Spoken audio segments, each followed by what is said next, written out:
ሰላም ሰላም ቤተሰብ ዛሬ ስለ ፍየል እርባታ አንዳንድ ቁም ነገሮችን ይዤ መጥቻለሁ። እንግዲህ ለፍየል እርባታ ተስማሚ የሆነ አካባቢ ለመምረጥ ጥቂት ዋና ዋና ነጥቦች ማጤን እና ማወቅ በጣም አስፈላጊ ነው።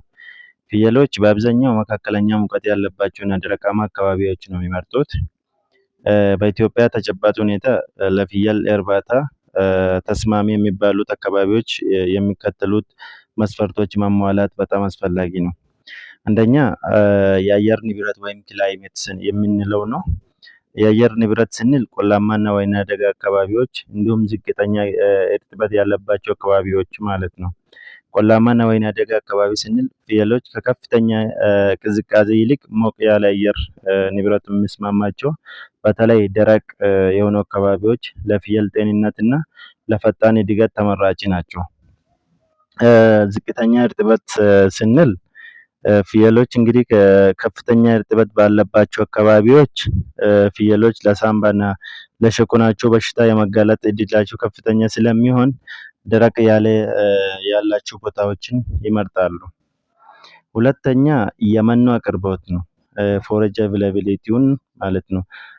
የመኖ አቅርቦት ስንል ቆጥቋጣማ ስፍራዎች እንዲሁም የውሃ አቅርቦት ያለበት አካባቢ እንደማለት ነው። ፍየሎችን እንደ በግ ሳር ብቻ ሳይሆን የዛፍ ቅጠሎች፣ ቁጥቋጦዎች መመገብ ስለሚወዱ የተለያዩ እጽዋት ያለበት አካባቢ ለምርታማነታቸው በጣም እና ወሳኝ ነው።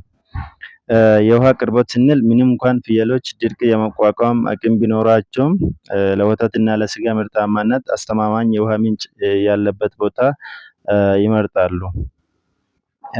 ሶስተኛ የመሬት አቀማመጥ ነው ቶፖግራፊ የምንለው ኮረብታማ ወይም ጋራጣማ ቦታዎች ፍየሎች መውጣትና መውረድ ስለሚወዱ ወጣ ገባ ያለ መሬት ለእንቅስቃሴያቸውና ለጤንነታቸው በጣም ጠቃሚ ነው። ይህም ለሰውነታቸው ውስጥ ሰብ እንዳይከማችና ጥንካሬ እንዲኖራቸው ስለሚረዳቸው ማለት ነው።